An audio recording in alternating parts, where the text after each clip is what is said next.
Hello everyone, and welcome back to another video. My name is Jamil, and thank you so much for joining me here today. On today's menu, we have another lead code problem, which is the number 2427, titled The Number of Common Factors. It is a company's question. I think it's one of the simpler questions that we have come across on this channel, so let's take a look at it and solve it. So without further ado, let's start. Given two positive integers denoted by the variables a and b, return the number of common factors of a and b. So this is a math question more than anything, and it really is just testing our math knowledge. So an integer x is a common factor of a and b if x is divided by both a and b, right? Which is a important thing to note, because that gives us an important hint. Okay, so in example number 1, a is equal to 12 and b is equal to 6. The output that we're looking for is 4. Okay, so there are 4 total common factors between the numbers 12 and 6. All right, so the common factors between the numbers 12 and 6 are 1, 2, 3, and 6. And why is that? Because 6 divided by 1 is a whole number, and 12 divided by 1 is a whole number. 6 divided by 2 is a whole number, and same thing as divided by 3, right? And 6. So all of these numbers give you a whole number, right? So if you do 6 divided by 5, that is a decimal, right? 6 divided by 3, that is a whole number.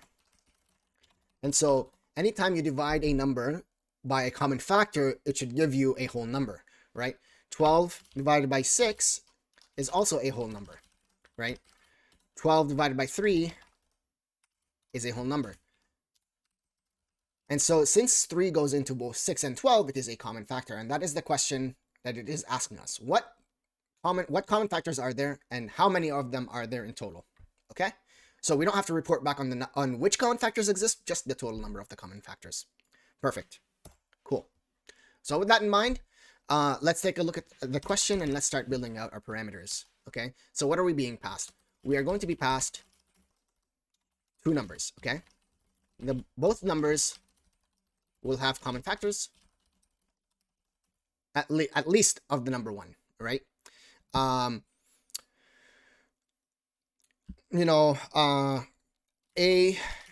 might be bigger than B, or B might be bigger than A, and we have to be able to take into account both of those scenarios, okay? Because the smaller of the 2 numbers, so for example 12 and 6 is a common factor of 12, but 12 is not a common factor of 6, right? So we have to take that into account, and we have to make sure that we are doing that properly.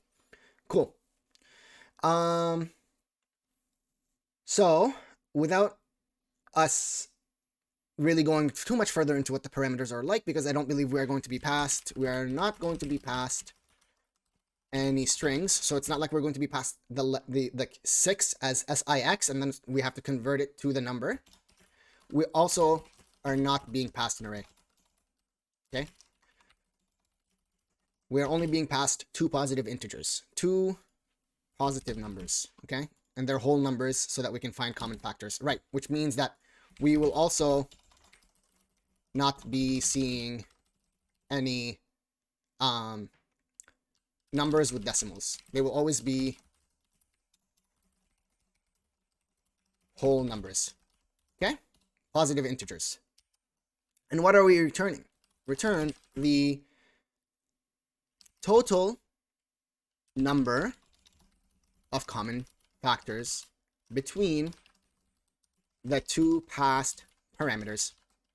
And that's why you will see that at the end of our function, it is acquiring a number from us. Perfect. Okay, so now that we have our parameters and our returns figured out, let's start building our problem. So if we are going to build out a problem, this is what we're going to need to do, right? We're going to need to figure out which of the 2 numbers are smaller, and that is why I specifically wrote this here, right? A might be bigger than B, or B might be bigger than A, and that was an important part, because what we need to do is we need to figure out the smaller of the 2 numbers, or like the max common factor, right? So let's say let max common factor be, which is a number, math.min of A and B. So if you pass 2 parameters into math.min, it will just assign the number to the smaller of the two passed parameters. So let's just say console.log max common factor, right? And then I'm just going to return the number 1 for the function so that it doesn't end up yelling at me, right? Cool. You see this? 6, right? Because 12 and 6 were the first two parameters being passed. And the number 25 is also the number that we are looking to see. So our common factor, our maximum common factor could only be the maximum of the smaller two numbers. It might not be the common factor. So 25 is definitely not a common factor of 30, but it potentially could be 25. We just don't know this yet. We always need to figure out the minimum or the smaller of the two numbers so that we can move forward with any given scenario. Okay? Perfect. So figure out which number between parameters A and B is smaller, and assign that as your maximum common factor. Okay? And so the next step that we need to do, let me just pull this down so that we can see what's going on here, is we need to create a variable to hold the total number of common factors you have. Perfect. So let count, which is also a number, equal to 0. Cool. So how do we go about solving this, right? As I mentioned earlier, if you take the larger of the two numbers and you divide it by a smaller number, or like if you take the number and you divide it by a smaller number and it returns a whole number, that's how we know that it is a common factor. So let's start iterating, right? Iterate over all possible positive integers. So from 1 up until our maximum common factor, which we have discovered and determined on line number 7, right? From 1 to the max common factor. I'm just gonna copy this to max common factor and count all the common factors. Okay, and for that, what I'm going to do is I'm going to be using a for loop. Let I, which is a number, equal to 0. I is less than max, less than equal to max common factor, and then I plus plus.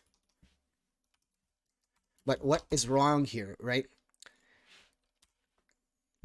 I mentioned in an earlier video, if you are adding to each other, you can start your for loop at the number 0, right? However, typically if you are multiplying or if you are dividing, you want to make sure that you start with the number 1, because dividing by 0 is a big problem. You can never divide a number by 0. It will just become back as undefined, infinity. It will break your code. You will just run into many problems, okay? That's why it is important when you're doing math questions, when you are not iterating over an array or over a string, to make sure that your iterator starts at the right number so that you don't end up facing problems just simply with math in your code. Okay? Perfect. So, check to see if A or B divided by the number, by I, is a whole number, and if it is, count it. Okay, so we're going to say this. If A mod I is equal to 0 and B mod I is equal to 0, right? So remember, the modulo sign in JavaScript means remainder, right? So it is saying if A divided by I has a remainder of 0, which is a whole number, right? Because if you remember, right, how remainders work in math, if you are saying like 5 divided by 2, it is 2 with a remainder of 1, right? But if you do 4 divided by 2, it is 2 with a remainder of 0, because 2 goes into 4 twice properly. But 2 doesn't go into 5 twice. It goes into it twice, and then you have a remainder of 1, because you need to add 1 to get to 5. It's 2 times 2 plus 1. Okay, so that's what that means. So if there is no remainder, which means it is a whole number when it is divided by counted. Count plus equals 1. Okay? Perfect. And then what we're going to do is just return the total count. Return the total count. So let's see. Will this work? Did I make any errors in my code? Okay. I did not. Perfect. So this is us using the modulo operator again to come up with the solution. If you are unfamiliar with it, I will take some time to add it to my description again in the video below so that you can read it through the MDN documentation, and it goes into a little bit better detail than I do. Okay. A good way to see this is to be, if I was to say console.log 5 mod 2 and 4 mod 2, you will see the numbers be 1 and 0. Okay? Let's run this quickly.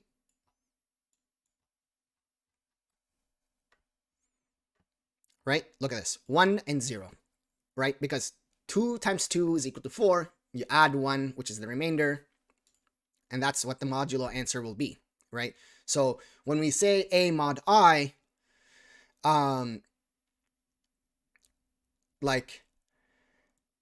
I guess the best way that I can do it and show you is this way. Let's see here. If I do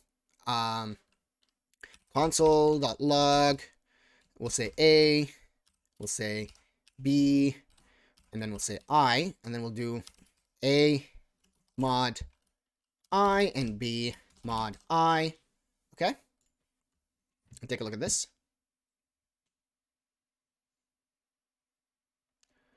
A is 12, B is 6, I is 1. There is no remainder. Oh, maybe actually, you know what?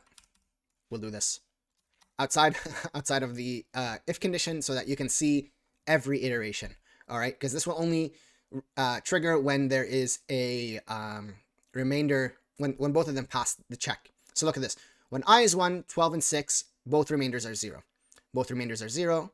Both remainders are 0. But pay close attention to this. 12 and 6. 12 is divisible by 4, but 6 is not, right? So 6 has a remainder of 2. So this trigger doesn't actually trigger, right? This condition doesn't actually trigger because not both numbers are whole numbers when divided by the index. And that's what we're looking for. We are looking for the common factors. Both numbers have to have a remainder of 0. If one of them does not, then they're not max common factors. It is a factor for one of the two numbers. Okay? And so essentially that's what we are doing. What I will do here is I will technically just, not technically, but I will just comment this out so that you can take a look at it if you are reviewing the solution on my GitHub, which I will be posting this solution on my GitHub, as well with the link to the MDN. Perfect. Look at that. Our runtime and our memory doesn't really care. We don't really care too much. But yeah, thank you so much for joining me here today. I hope you learned something. I hope you learned a little bit more about math, about the modulo operator, about LeetCode and how things work. Hopefully this helps you in your interview. I would recommend doing something along the lines of writing out your thought processes and your pseudocode and your examples in an interview situation so that, an interviewer will be inclined to help you out. So, thank you so much for watching the video. Like the video if you like the video. Share the video with your friends if you learned something. Comment in the description, in the comments below, and tell me what you learned. My name is Jamil. Thank you so much for joining me here today one more time, and I'll see you next video.